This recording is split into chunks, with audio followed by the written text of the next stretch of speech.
नमस्कार प्रेक्षकांनो, महासंग्राम मालिकांचा यामध्ये आपलं स्वागत आहे.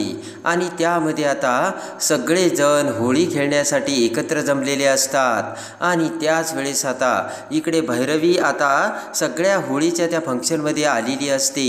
आणि आता भैरवी तिथे येताच त्या फंक्शनमध्ये आता होळी फेस्टिवलमध्ये आता ताराच्या गाण्याचा सुद्धा प्रोग्राम ठेवलेला असतो. आणि आता ताराच्या गाण्याचा अल्बम तयार करण्यासाठी तारा चॅनलमध्ये ज्या गाण्याचं पार्टिसिपेट करणार असते त्याचे मॅनेजर देखील तिथे आलेले असतात. आणि भैरवी त्यांच्यासमोर येताच भैरवी त्यांना सुस्वागतम करते आणि म्हणते की आता ताराचा गाण्याचा कार्यक्रम आहे. तो मॅनेजर म्हणतो की म्हणजे आम्ही वेळेवर पोचलो तर भैरवी म्हणते हो. मॅनेजर म्हणतो ताराच्या गाण्याचं एवढा मोठा आता पॉप्युलर शो आहे आणि तुम्ही एवढा मोठा ॲडव्हर्टायझिंगसुद्धा केली. बरं झालं, आम्हाला आता ताराचे गाणे ऐकायला मिळेल. आणि जर ताराचे गाणे आम्हाला आवडले तर तुमची आमच्यासोबतची डील पक्की, असे ते मॅनेजर आता भैरवीला बोलतात. आणि ते ऐकून आता भैरवी खुश होते. आणि तो मॅनेजर म्हणतो की तुम्ही ताराच्या गाण्याचं एवढं कौतुक केलं ना, म्हणून मुद्दाम मी ते ऐकायला चाललोय. आणि लगेच आता भैरवी ताराची प्रशंसा करत म्हणते की आमची तारा ना आमच्या वजे घराण्याची पुढची पिढी आहे. आणि लगेच आता भैरवी म्हणते की आजच्याच जमान्यात बघा ना, आजचा हा आधुनिक जमाना आहे, पण ताराच्याच वयाची मुलं संगीतमध्ये पॉप म्युझिक आणि काय ते म्हणतात ना ते सगळं गातात. भैरवी म्हणते की पण आमच्या ताराचं संगीत अगदी शुद्ध आणि सात्विक आहे. मॅनेजर देखील आता खुश होतो. आणि लगेच आता भैरवी म्हणते की माझ्या ताराचा आवाज इतका सुंदर आहे ना, तर संगीतातून तिच्या गाण्याचं पावित्र्य दिसून येतं. आणि माझी जर तारा गायला लागली तर फक्त श्रोतेच काय, पण पशुपक्षी सगळेजण माझ्या ताऱ्याच्या गाण्याने गुंग होतात. आणि आता भैरवीच्या तोंडातून ते ताराचे कौतुक ऐकतात. तो मॅनेजर म्हणतो अप्रतिम. भैरवी म्हणते की अहो मी पण तुम्हाला हे सांगत का बसले, आणि आता थोड्याच वेळात ताराचं गाणं सुरू होणार आहे. आणि तो मॅनेजर आता खुश होऊन म्हणतो की असं जर झालं तर मग आमच्याकडून ही डील पक्की समजा. भैरवी खुश होत म्हणते की मग आता तुम्ही तुमच्या अल्बमची तयारी कराच. तर मॅनेजर आणखी खुश होतो. आणि भैरवी आता त्यांना म्हणते तुम्ही बसा, मी जरा व्यवस्था सगळी झाली की नाही ते बघून येते. आणि भैरवी निघून जाते. आणि तेवढ्यात सावली देखील त्या होळीच्या फंक्शनमध्ये आलेली असते. इकडे तिकडे बघत सावली म्हणते की मला पाणी कुठे मिळेल काय माहिती. तेवढ्यात वेटर तिथून जात असतो. तर सावली त्याला हाक मारत बोलावते. तर वेटर म्हणतो काय झालं मॅडम. तर सावली म्हणते की दादा मला जरा पाणी मिळेल का. तर तो वेटर म्हणतो आणतो. आणि वेटर पाणी आणायला जातो. आणि तेवढ्यात भैरवी आता सावलीला बघून सावलीसमोर येते. सावलीच्या गालाला आता रंग लागलेला असतो.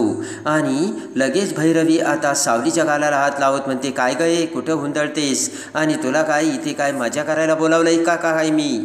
आणि लगेच आता भैरवी म्हणते होळी खेळायला आलीस का इथे, आणि नवऱ्यासोबत आलीस का. तुला तुझं काम आणि कर्तव्य माहिती आहे ना, तुला इथे येऊन काय करायचं ते, आणि इथे कशाला आलीस असे भैरवी प्रश्न विचारताच लगेच सावली म्हणते की अहो माई ऐका ना. तर आता भैरवी म्हणते की तू इथे समोर कशाला आलीस, आणि तू आता कुठे असायला हवी होतीस. आणि भैरवी म्हणते की आता तू तारासोबत असायला हवी होती. सावली म्हणते की बरोबर आहे माई, पण मला अहो ताण लागले ना म्हणून मी आली. भैरवी म्हणते की सावली या एवढ्याशा तहानेने तू काय मरणार आहेस का. कार्यक्रम संपल्यानंतर पाणी पी, मनसोक्त पाणी पी आणि जा आता, असे भैरवी सावलीला बोलते. आणि तेवढ्यात आता सावली म्हणते की अहो माई, पण माझा घसा जर कोरडा पडला तर माझा आवाज कसा निघेल. चिडून आता भैरवी म्हणते की सगळीकडे तुला काही ना काही कारण पाहिजेच असतं बरोबर ना. आणि लगेच आता भैरवी म्हणते की सावली एक गोष्ट तू लक्षात ठेव, आजचा हा जो कार्यक्रम आहे तो माझ्यासाठी खूप महत्त्वाचा आहे. कारण आजच्या या कार्यक्रमामध्ये खूप मोठमोठाले प्रसिद्ध लोक आलेले आहेत ज्याचा तू विचारही करू शकत नाही सावली. आणि लगेच आता भैरवी म्हणते की तेव्हा त्यांच्यासमोर जर आज तू काही गडबड केलीस ना सावली, माझ्या इतकं कुणीच वाईट असणार नाही. आणि हा वजे घराण्याच्या प्रतिष्ठेचा प्रश्न आहे, तेव्हा तू कुठेही जाऊ नकोस आणि इथेच उभा राहा, असे भैरवी सावलीला आता ठणकावून सांगते. भैरवी म्हणते की मी तुला इथेच पाणी पाठवते, तोपर्यंत इथून हालायचं नाही. सावली म्हणते ठीक आहे आणि भैरवी निघून जाते. इकडे आता होळी फेस्टिवलच्या कार्यक्रमाला सुरुवात झालेली असते. सगळेजण तिथे जमलेले असतात आणि सगळेजण आता एकमेकांना हॅपी होळीचे विश करतात. जे आदित्य सगळेजण तिथे आलेले असतात. आणि लगेच आता अनाऊन्समेंट केली जाते. तर संगीत घराण्याची प्रतिष्ठित असे घराणे असलेले वजे घराणे आणि वजे घराण्यातील तारा वजे यांच्या गाण्याचा इथे प्रोग्राम ठेवलेला आहे, तर सगळेजण आता टाळ्या वाजवतात. इकडे आता भैरवीचं मात्र लक्ष नसतं, पाणी आणायचं तिच्या ध्यानातूनच गेलेलं असतं. आणि भैरवीसुद्धा आता स्टेज समोर आता सगळ्यांच्या शेजारी बसलेली असते. इकडे आता गाण्याची अनाउन्समेंट होती. खूप वेळ झाल्यानंतर सावली विचार करते की माई तर अजून पाणीही घेऊन आली नाही, मला तर इथून हलायचंसुद्धा सांगितलं नाही, आणि आता थोड्याच वेळात गाण्याला सुरुवात होईल, मी काय करू? आणि आता माझा घासासुद्धा खूप कोरडा झाला आहे, मला आता गाताच येणार नाही, असे आता सावली विचार करत इकडे तिकडे बघू लागते. आणि तेवढ्यात आता सावली तेथून जाऊ लागताच पाठीमागून वेटर तिथे येतो आणि म्हणतो मॅडम पाणी. तर सावली वेटरने आणलेल्या त्या ग्लासकडे बघते. ताटामध्ये 2 ग्लास असतात आणि आता सावली घाटाघाटा ते ग्लास आपल्या हातात घेऊन पिऊन टाकते. पण मात्र एक आता महागडबड झालेली असते. त्यातील एक ग्लास हा भांगेचा ग्लास असतो आणि न बघता सावली तो ग्लास पिऊन टाकलेला असतो आणि सावली पटकन तेथून निघून जाते. इकडे आता तारा ही स्टेजवर आलेली असते. तारा ही स्टेजवर येतात असा सगळेजण टाळ्या वाजवतात आणि स्टेजवर येताच आता तारा म्हणते की सुस्वागतम, माझ्याकडून तुम्हा सगळ्यांना, सगळ्या प्रेक्षकांना होळीच्या हार्दिक शुभेच्छा. तर पटकन घाई गडबडीत आता सावली स्टेजवर येते. पण सावलीला आता भांगेची नशा चढलेली असते आणि सावलीचं डोकं आता फिरू लागतं. तर सावली डोक्याला हात लावते आणि सावलीला आता भांग चढलेली असते आणि तशीच सावली आता पडद्याच्या आड पाठीमागे जाते आणि माईक हातात घेते. सावलीला आता चांगलीच नशा चढलेली असते. इकडे आता ताराने अनाउन्समेंट केल्यामुळे सगळेजण टाळ्या वाजवतात आणि लगेच आता तारा ही गाण्याला सुरुवात करते. सगळेजण श्रोते आता त्यांचे कान देऊन ताराचे गाणे ऐकू लागतात आणि सूर, ताल आणि सगळं काही एक करून आता तारा गाणे गाऊ लागते. तर पाठीमागून सावली ही हसत खुश होऊन आता गाणे गात असते. तारा मात्र ओठ हलवत असते आणि सावलीला त्यावेळेस आता भांगेची नशा चढत असते. हसतच सावली गाणं गात असते आणि लगेच आता सावली दुसरं गाणं सुरू करते.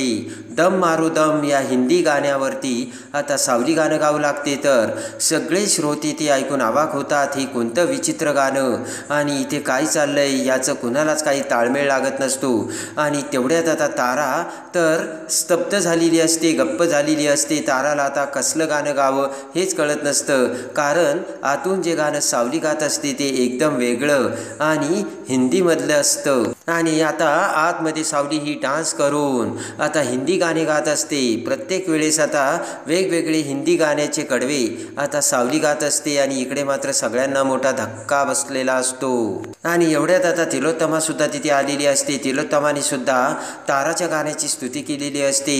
तिलोत्तमा बाकीच्यांना म्हणते की अहो, ताराचं गाणं जर असं ऐकलं ना अगदी मन खुश होऊन जातं बरं का.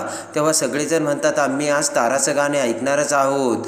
आणि आता इथे तर काय बघताय तर सगळ्या जण आता त्यांची फट फजिती होऊन त्यांचा डिसमूड झालेला असतो. ताराला काय करावं आणि काय नाही समजतच नसतं. आणि तेवढ्यात आता आयल्या म्हणते की तुमची तारा अशी पण गाणी गाती हे मला माहितीच नव्हतं. हसतच भैरवी म्हणते की आमची तारा अशी सुद्धा गाणी गाती. तर आता जे चॅनलवाले मॅनेजर तिथे आलेले असतात त्यांना आता राग आलेला असतो.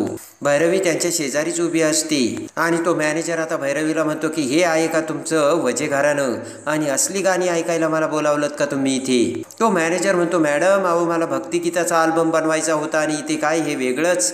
तर आता भैरवीला सुद्धा काय बोलावे आणि काय नाही कळत नसतं. आणि भैरवी म्हणते की अहो, आज होळी स्पेशल आहे ना, तेव्हा प्रत्येक गाण्याचा थोडा सारांश घ्यावा लागतो आणि रिमिक्स करावं लागतं. आपण ऐकूयात ना. आणि भैरवी म्हणते तुम्ही बसा, थोड्याच वेळात गाणं सुरू होईल. आणि तो मॅनेजर म्हणतो की तुमचे हे फालतू गाणी ऐकून मी वेळ वाया घालवला आहे आणि रागाने मॅनेजर तेथून निघून जातो. भैरवी त्यांना थांबवण्याचा प्रयत्न करते. भैरवी म्हणते अहो सर थांबा ना, पण मॅनेजर न ऐकताच निघून जातो. आणि इकडे आता भैरवीला खूप राग येतो आणि भैरवी आता सावलीकडे येऊ लागते. तर तेवढ्यात पारू पळतच सावलीकडे येते आणि म्हणते सावली अगं काय चाललंय तुझं? आणि लगेच आता सावली पारू समोर देखील डान्स करू लागते आणि आता पारू खूप घाबरते. सावली काही ऐकायला तयारच नसते. पटकन आता कुणीतरी येत असल्याचे बघून पारू आता पडद्याच्या आतमध्ये लपते तर भैरवी तिथे येते. भैरवीला बघून तर आता सावली अजूनच खुश होते. भैरवीच्या केसाचा आता बुचका पकडत आणि गोंडा पकडत तो वर करून आता सावली भैरवीला घेऊन देखील नाचू लागते. नाच रे मोरा मी कशी दिसते या गाण्यावरती आता सावली नाचू लागताच भैरवी घाबरते. सावली भैरवी मागे पळू लागते तर भैरवी पुढे आणि भैरवीची खूप फटफजिती झालेली असते आणि भैरवी घाबरून आता तेथून सावलीचा तो अवतार बघून तेथून बाहेर निघून गेलेली असते. आणि तेवढ्यात आता भैरवी जाताच पारू आता सावलीला आवरण्याचा प्रयत्न करते. पारू आता सावलीला बाहेर घेऊन जाते. भैरवीची खूप मोठी फटफजिती झालेली असते आणि त्यानंतर आता एकापाठोपाठ एक गाण्याचे डान्स सुरू होतात. होळीच्या फेस्टिवलमध्ये आता प्रत्येकजण डान्स करत असतात आणि आता भैरवीचा मोठा इन्सर्ट झालेला असतो आणि ताराला घेऊन आता भैरवी तिथेच टेबलवर बसून बाकीच्यांचे परफॉर्मन्स बघू लागते. आणि आता भांगेच्या नशेत सावलीने ताराला आणि भैरवीला उघडे पाडलेले असते. इकडे आता पारू ही सगळ्यांसमोर आता सावलीला घेऊन येताच आता मात्र सावली गाणी गात असल्याचे सत्य सगळ्यांना समजलेले असते आणि ताराच्या आवाजात सावली गाणे गात आहे आणि तारा फक्त तोंड हलवते हे आता सगळ्यांना समजलेलं असतं. आणि भैरवी आणि ताराचा खरा चेहरा आता सावलीने सगळ्यांच्या समोर आणून दिलेला असतो. तर आता सावली ही भांगेच्या नशेत अजून भैरवी आणि ताराचा कसा एकूणच्या एक कर्माचा हिशोब घेते हे बघण्यासाठी आणि सावळ्याची जणू सावली मालिकेच्या डेली अपडेटसाठी बेल नोटिफिकेशनवर क्लिक करून आपल्या चॅनलला लाईक करा, सबस्क्राईब करा.